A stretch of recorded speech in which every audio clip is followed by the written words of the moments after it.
안녕하세요. 저는 오늘의 교회 조호영 목사입니다. 고린도 교회는 복음의 아름다움을 입은 공동체였습니다.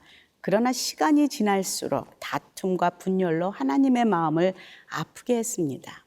특히 고린도 교회를 개척하고 복음의 씨를 뿌렸던 사도 바울은 성도들을 향하여서 마치 아비가 자녀를 훈계하듯이 조목조목 교회의 문제를 들춰내고 이제 그만 젖을 떼고 단단한 음식을 먹는 성숙한 성도로 나아가자 권면하고 있습니다.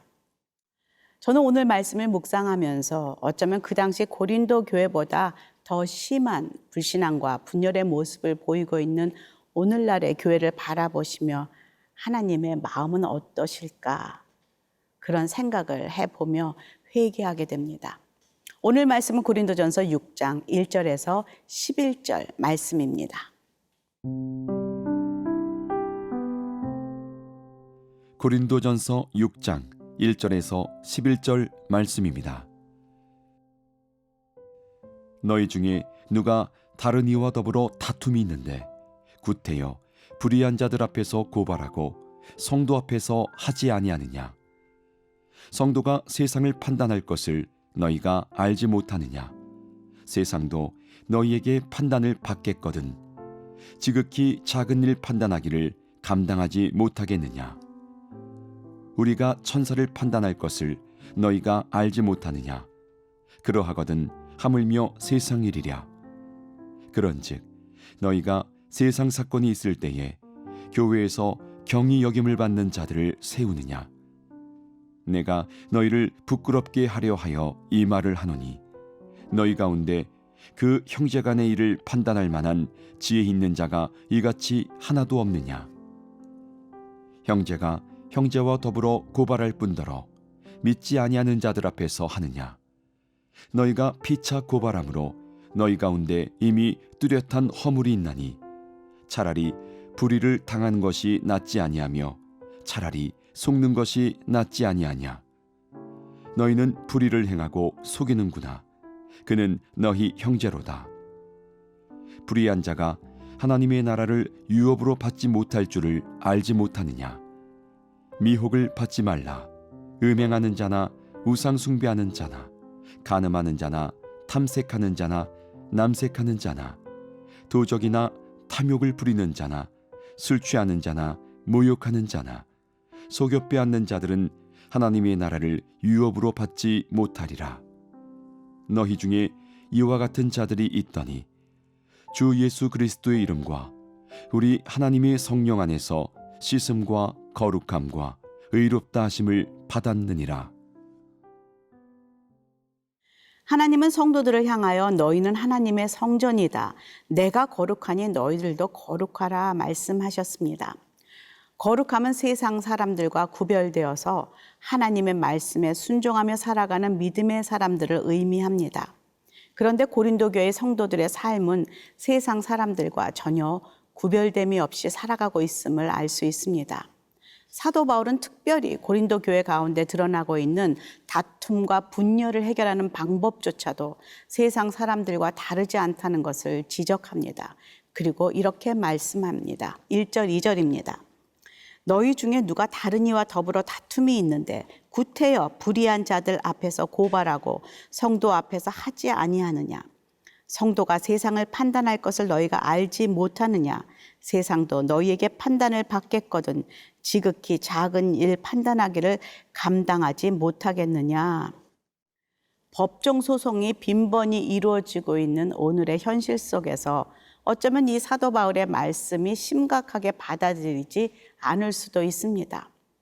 요즘은 세상 법정에서 성도와 성도뿐이 아니라 교회와 교회들이 서로 자신의 유익을 추구하기 위해서 소송을 제기하는 일들도 자주 보고 있는 상황이기 때문입니다. 이런 소송을 통해 교회 내부의 분열과 다툼이 세상에 알려져서 지탄을 받기도 하고 하나님 믿는 사람들도 세상 사람들과 전혀 다르지 않더라. 아니 오히려 신앙이라는 고집으로 더 심하다라는 비난을 받기도 합니다. 그럼 하나님의 말씀은 이 당시 초대교회 성도들에게만 해당되는 말씀일까요? 아닙니다. 우리 하나님의 말씀은 어제나 오늘이나 영원히 살아있는 동일한 말씀이요 능력의 말씀이요 우리가 믿고 따르고 순종해야 할 말씀입니다. 우리가 그렇게 순종을 못할지언정 하나님의 말씀은 1.1획도 변화도 틀림도 없다는 것을 우리는 깨달아야 합니다. 우리는 이 시대를 살아갈 때 어쩔 수 없이 나의 의지나 선택과 상관없이 세상 법정에 서는 경우도 많이 있습니다. 그러기에 사실 함부로 소송하는 상황을 비난하거나 정죄할 수 없지만 자신이 원치 않은 상황에도 그렇게 될 수 있는 경우가 많이 있기 때문에 그렇게 할 수 없는 경우도 많죠. 그럼에도 불구하고 우리는 오늘 이 말씀을 소홀히 여기거나 잊지 말아야 합니다. 다시 우리 삶의 경종으로 삼고 들어야 합니다. 왜냐하면 이것이 하나님의 말씀이기 때문입니다. 우리가 솔직히 교회 안의 성도들 사이에서 다툼과 분열이 일어날 때 이것을 해결하기 위해서 어떻게 할 것인가 스스로 선택할 수 있는 기회가 주어집니다. 두 종류의 사람, 두 종류의 선택이 있겠죠. 첫 번째 사람은 절대 자신이 손해를 보지 않고 어떤 방법을 사용해서라도 자기에게 유리하도록 만들고자 하는 마음으로 이미 그것을 결론으로 결정한 사람들일 것입니다. 이미 목표가 거기라면 그 사람은 결국 세상의 법정으로까지 나아가 끝까지 소송을 하는 것으로 결정짓고 나아갑니다. 왜냐하면 그것이 바로 자신의 유익을 위해 살아가는 이 세상 사람들이 늘 선택하는 방법이기 때문입니다. 그러나 또 한 사람이 있습니다. 어떻게 하든 하나님이 원하시는 방법으로 말씀에 순종함으로 해결하고자 하는 사람입니다. 이 사람은 자신이 손해를 보더라도 억울함이 있더라도 먼저 하나님 나라와 뜻이 무엇인지를 구하고자 마음을 먹은 사람입니다. 자신의 원함 이전에 하나님의 뜻대로 믿음으로 해결하고자 하는 마음이 있는 사람이죠. 그리고 어떤 문제를 해결할 때 그 사람에게 세상적인 방법이나 재판 소송은 아마 마지막 선택이 될 것입니다. 절대 1순위가 될 수가 없는 것이죠. 오히려 먼저 믿음의 멘토, 목사님 혹은 기독교 상방가든가 그 자신에게 조언을 줄 수 있는 신앙의 그 어른들에게 찾아가서 어떤 조언을 줄 수 있는지 물어보고 또 기도하고 선택할 것입니다. 오늘 바울은 말합니다. 5절에서 7절입니다. 내가 너희를 부끄럽게 하려 이 말을 하노니 너희 가운데 이 형제 간의 일을 판단할 만한 지혜 있는 자가 이같이 하나도 없느냐? 형제가 형제와 더불어 고발할 뿐더러 믿지 아니하는 자들 앞에서 하느냐? 너희가 피차 고발함으로 너희 가운데 이미 뚜렷한 허물이 있나니 차라리 불의를 당하는 것이 낫지 아니하며 차라리 속는 것이 낫지 아니하냐? 여기서 너희를 부끄럽게 하려 하여 이 말을 한다라는 말씀이 제 마음에 들어옵니다.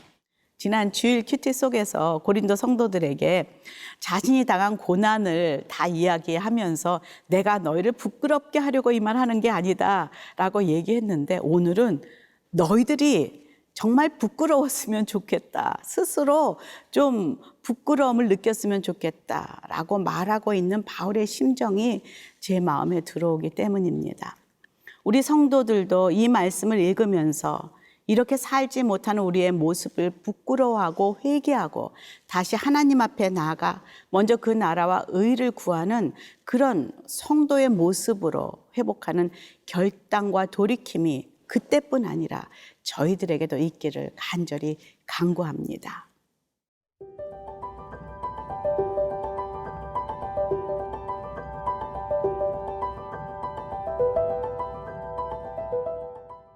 바울은 고린도 교회의 그 소송 사건과 그것을 야기한 행동이 불의하다. 그리고 그것을 행하는 자는 하나님 나라 백성에 적합하지 않다라고 밝히고 있습니다. 그러면서 하나님 나라 백성의 신분에 합당하지 않은 모습은 어떠한 모습인지, 어떤 삶을 살아가는 사람들인지를 추가로 조목조목 밝히고 있습니다. 8절에서 10절입니다. 너희는 불의를 행하고 속이는구나. 그는 너희의 형제로다. 불의한 자가 하나님의 나라를 유업으로 받지 못할 줄을 알지 못하느냐.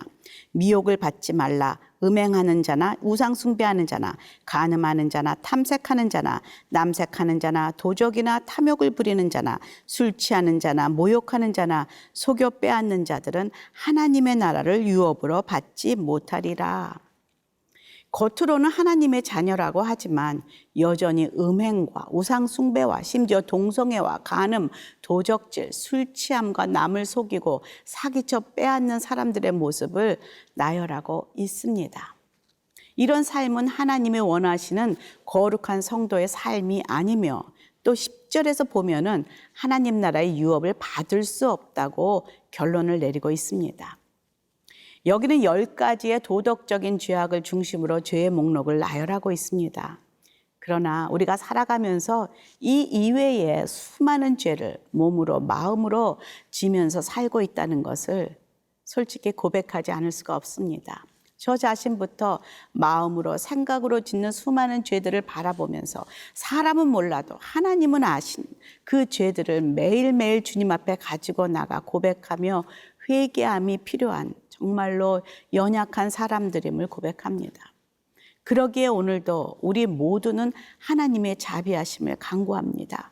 그리고 우리 하나님은 공의로운 하나님이시라 죄와 함께 할 수는 없지만 또 우리 하나님은 은혜의 하나님이시라서 우리가 죄를 고백하고 하나님 앞에 나아갈 때 다시 용서하시고 새 힘을 주시고 죄 짓지 않도록 우리를 새롭게 해주시는 사랑의 하나님이심을 얼마나 경험하고 감사하는지 모르겠습니다. 11절 볼까요? 11절에 너희 중에 이와 같은 자들이 있더니 주 예수 그리스도의 이름과 우리 하나님의 성령 안에서 씻음과 거룩함과 의롭다 하심을 받았느니라. 죄는 미워하시되 죄인은 사랑하시는 우리 하나님.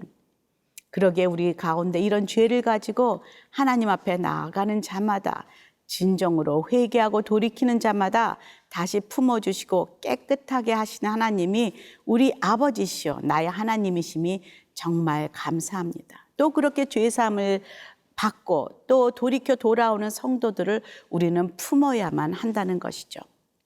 오늘도 죄사함 받은 모든 거룩한 성도들의 모습으로 하나님 나라의 상속자답게 살아야 함을 다시 한번 깨닫게 되면서 감사한 하루가 되기를 간절히 기도합니다.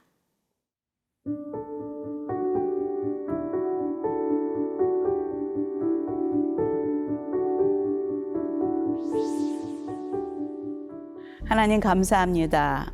고린도 교회 성도들 안에 있던 죄가 지금 이 시대 우리들 안에도 고스란히 있다는 것을 보게 됩니다. 오늘도 그 죄를 주님 앞에 가지고 나와 주님 보혈로 죄 사함을 간구합니다. 새롭게 하여 주시고 매일매일 주님 안에서 새로운 자로 그렇게 주의 나라의 상속자로 사는 우리 성도들이 되게 하여 주시옵소서. 예수님 이름으로 기도합니다. 아멘.